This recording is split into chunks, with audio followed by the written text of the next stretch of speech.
Recording in progress. Olá, meu nome é Sebastião Ernesto, eu sou médico anestesiologista e vou falar um pouco sobre teleconsulta em anestesia, da forma como utilizamos mais frequentemente a teleconsulta pré-anestésica ou a teleconsulta para avaliação pré-anestésica. Esse é um tema bastante atual e conturbado na sua confecção, na sua estruturação inicial, e para que seja bem entendido, é importante que tenhamos alguma informação, perdão, alguma informação relacionada à telemedicina, o que se constitui a telemedicina de uma maneira mais elaborada, em conceitos mais precisos. A telemedicina vem construindo os seus conceitos ao longo do tempo, ela já vinha sendo utilizada de maneira bastante informal no passado, com reuniões que podem ser realizadas utilizando mídias sociais e outras ferramentas como WhatsApp, Telegram, Skype e assim sucessivamente, mas com o passar do tempo, algumas mudanças se mostraram necessárias, como vamos abordar ao longo desse vídeo. As vantagens relacionadas à telemedicina são o encurtamento de distâncias. A telemedicina pode ser utilizada para reuniões entre especialistas, para realização de interconsultas, realizações de consultas e assim sucessivamente. Pode ter finalidade tanto educativa quanto de tratamento do paciente, assistencial realmente, uma consulta, avaliação e assim sucessivamente. Isso ajuda muito na colocação de indivíduos que estão em lugares muito distantes, impossibilitados de se reunirem, e no caso da anestesia, para a realização de avaliação pré-anestésica, isso ajudou muito na realização de uma logística mais hábil, mais ágil, mais estruturada, no sentido de encurtar tempo entre diagnóstico e realização de cirurgia, por exemplo. Existem desvantagens, principalmente relacionadas ao fato de como não é uma reunião, um encontro presencial, nós temos, em algumas situações, a necessidade de marcar, depois de algumas evidências, um encontro presencial para complementação de exame físico em algumas situações. Na maioria das vezes, principalmente na consulta pré-anestésica online ou à distância, praticamente consegue-se resolver todas as necessidades, uma avaliação de via aérea, uma avaliação de coloração de mucosa, se for disponível uma câmera de boa qualidade, e até alguns aplicativos que vêm surgindo com o tempo permitem a realização de mensuração de pressão arterial, avaliação de frequência de pulso. Existem já aplicativos capazes de realizar a ausculta de modo que possamos ter essa informação online, mas não são dispositivos universalmente disponíveis. Então, existem vantagens e desvantagens. Existe também preferência, tanto o médico quanto o paciente podem preferir a consulta presencial devido a questões de segurança na informação, no conhecimento, no fato de o contato presencial poder ser mais informativo, mas isso vai ser resolvido tanto de acordo com a necessidade de cada caso, quanto em relação ao livre-arbítrio, à autonomia que tem o profissional de aceitar ou não realizar aquela consulta pré-anestésica à distância e também do paciente aceitar ou não. Então, frente a essas utilidades e limitações, é importante que se faça um termo de consentimento livre esclarecido, informando o paciente dessas vantagens e desvantagens, utilidades e limitações da consulta online, da teleconsulta, para que, após o conhecimento dessas limitações, o paciente possa aceitar ou não a realização da consulta à distância. Então, além do termo de consentimento relacionado à cirurgia, o outro relacionado à anestesia, o outro relacionado à parte hospitalar, existe a necessidade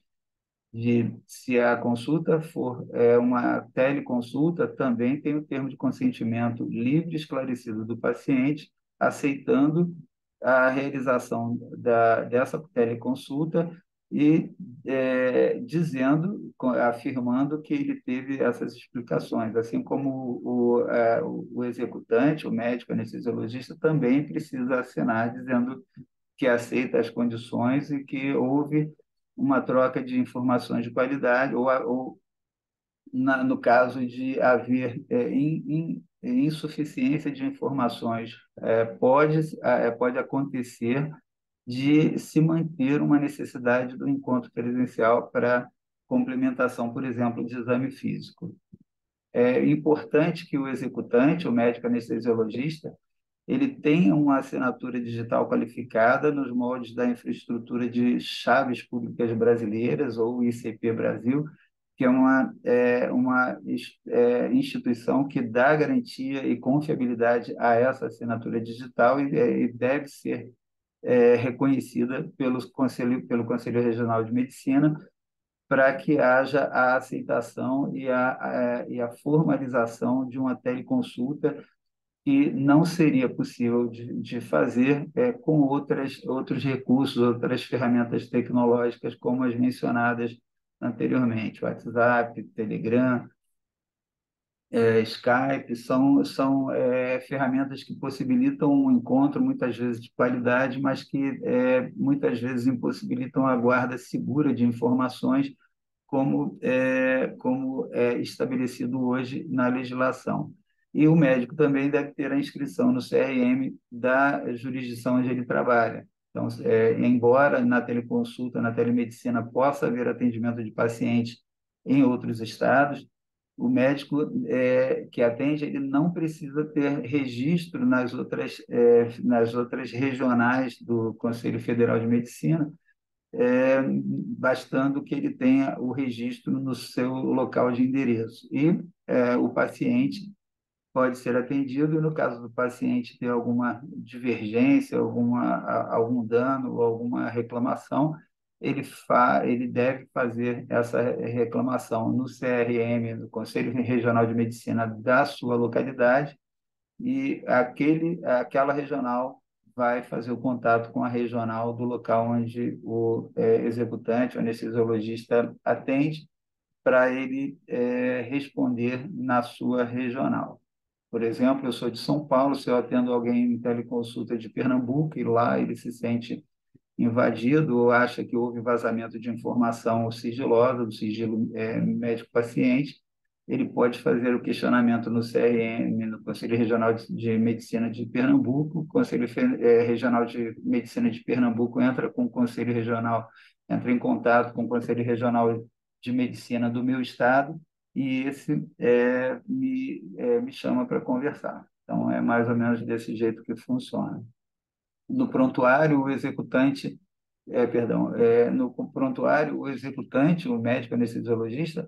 deve informar o seu nome, o seu registro, número de registro no Conselho Regional de Medicina do seu estado, o seu endereço. Em algumas situações que tenham vinculação com especialidade ou uma área específica de atuação, ele deve apresentar o registro de qualificação de especialista e também, obviamente, a identificação do paciente com nome e número do documento legal, data, hora do atendimento e a assinatura digital. A telemedicina é uma ferramenta, é um recurso de atendimento que facilita muito a vida do paciente em algumas situações e ajuda o médico na agilidade da logística de atendimento, e ele deve contar com recursos audiovisuais interativos que devem ser capazes de dar uma relação de qualidade, uma troca de transferência de informações entre médico e paciente de qualidade, com uma boa qualidade de áudio e de vídeo, e que seja realizada preferencialmente num ambiente de calma, com possibilidade de concentração e atenção exclusiva na conversa que acontece entre as partes, mas esses recursos utilizados devem ser recursos aceitos pela legislação e pelo Conselho Federal de Medicina e capazes de salvaguardar as informações de vazamento. O sigilo do sigilo médico deve ser preservado, como em qualquer consulta presencial. Isso é mantido na teleconsulta também. Como foi dito, a telemedicina tem os objetivos tanto educacionais quanto assistenciais, mas deve atender todos os ditames da legislação que vem sendo implementada e melhorada à medida que o tempo passa. Então, a legislação exige que haja uma qualidade de atendimento que mantenha a satisfação do paciente, uma relação médico-paciente também de qualidade e que seja resguardado o sigilo das informações que são apresentadas ali.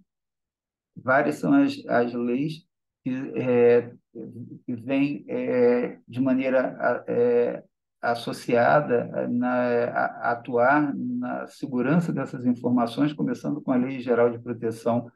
de Dados, que foi implementada em 2018, de maneira acelerada, depois do derrame de informações que deveriam ser sigilosas, mas já em 2016, nas eleições americanas, foi visto que, por exemplo, o Facebook, uma ferramenta bastante interessante de interação entre comunidades e pessoas, ela não conseguiu salvaguardar informações e foi utilizado foram utilizadas segundo as informações disseminadas na época para tanto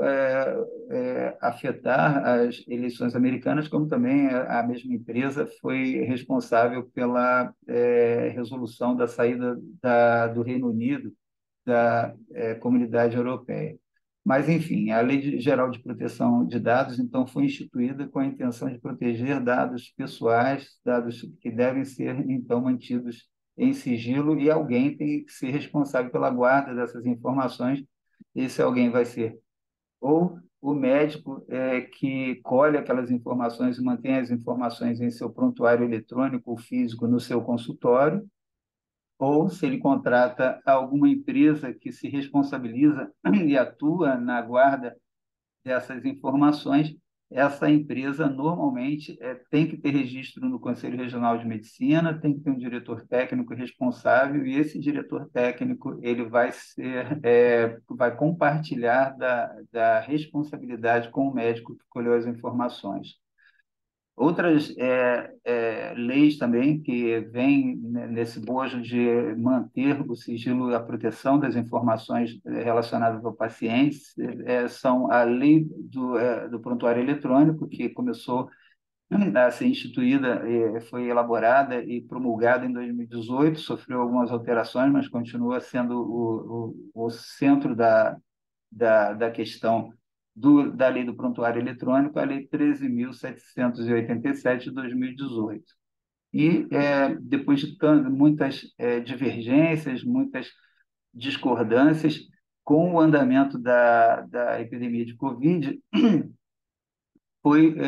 implementada, o governo brasileiro liberou para que sejam feitas consultas e atendimentos, principalmente os emergenciais, de pacientes à distância, pacientes em isolamento. Houve, naquela época, um aumento importante da mortalidade de doenças que eram mantidas em domicílio por medo de se recorrer a estruturas hospitalares. Então, foi liberado para atendimento em WhatsApp, em qualquer mídia social, que houvesse possibilidade de troca de informação. Mas isso aí começou a ser questionado depois que passou a fase emergencial, é, começou-se a pensar em utilizar as vantagens que foram descobertas com a utilização dessas facilidades, mas de maneira mais seguras em relação a evitar esse vazamento de informações. Então, surgiu a resolução do Conselho Federal de Medicina 2314 de 2022, e logo depois disso conseguiu-se que o Senado e a Câmara dos Deputados votassem leis relacionadas a esse quesito, e foi sancionada a Lei 14.510 de 2022, que rege não só a medicina, mas a saúde de uma maneira geral, quando utilizada de maneira à distância. Então, foi denominada a Lei da Telesaúde, porque engloba outros fatores, enfermagem, odontologia, entre outras coisas, mas que tem, em relação à consulta, todas as preocupações mencionadas na resolução do CFM de 2022. E o que eu preciso registrar dessa consulta? Eu tenho que tirar foto do paciente para provar que fiz a consulta, eu tenho que gravar o áudio, o vídeo, nada disso. A conduta do médico é a mesma conduta que ele tomaria numa consulta presencial. É realização de uma ficha de coleta de dados numa forma de um prontuário, que pode ser físico ou eletrônico, e essa informação, esse prontuário deve ser guardado a partir da última informação adicionada a ele por pelo menos 20 anos. Isso rege a Lei 13.787 de 2022. Ali devem constar nome completo do paciente, data de nascimento, dia, mês e ano, com 4 dígitos, para não haver confusão, o sexo, o nome da mãe do paciente, naturalidade e endereço completo. Essa associação de informações serve para vários fatores de localização do paciente, por exemplo, mas também para se evitar erro de informações por surgimento de pacientes homônimos. Então, são várias informações que ajudam a não trocar a informação de um paciente para outro. E o que deve fazer esse nosso prontuário eletrônico? Ele deve ser um instrumento seguro de guarda de informações, que deve capturar aquela informação, armazenar, ser útil também na execução de apresentação futura dessas informações, caso solicitadas, e essa apresentação, caso solicitado pelo paciente, o paciente tem direito a ter uma cópia do seu prontuário, ou em mídia, ou em impressão, ou parcial ou na sua totalidade. Isso o paciente tem direito, e essas informações, esse dispositivo aceito pelo Conselho Federal de Medicina e pela legislação, deve ser um equipamento tecnológico capaz de garantir a proteção da informação com um nível de garantia de segurança 2. Isso é um selo de garantia que é promulgado pela Sociedade Brasileira de Informática em Saúde e como uma parceria do ICP Brasil. Todas as empresas que se responsabilizam, que oferecem o serviço de guardar informações em prontuário eletrônico, devem ter o seu CNPJ registrado no Conselho Regional de Medicina e deve ter um responsável técnico que vai compartilhar a responsabilidade da guarda com o médico que coletou aquelas informações. Então, se as informações são guardadas pelo médico no seu consultório, a responsabilidade da guarda é dele. Se ele tem um prontuário eletrônico que é administrado por uma empresa, essa empresa compartilha com essa responsabilidade. São informações extremamente importantes e servem para resguardar tanto o paciente, as informações do paciente, mas resguardar o médico, que assim está cumprindo todas as suas responsabilidades legais. Assim terminamos nosso vídeo sobre teleconsulta. Espero que tenham gostado. Se gostaram, compartilhem, deem o seu like, e muito obrigado pela companhia.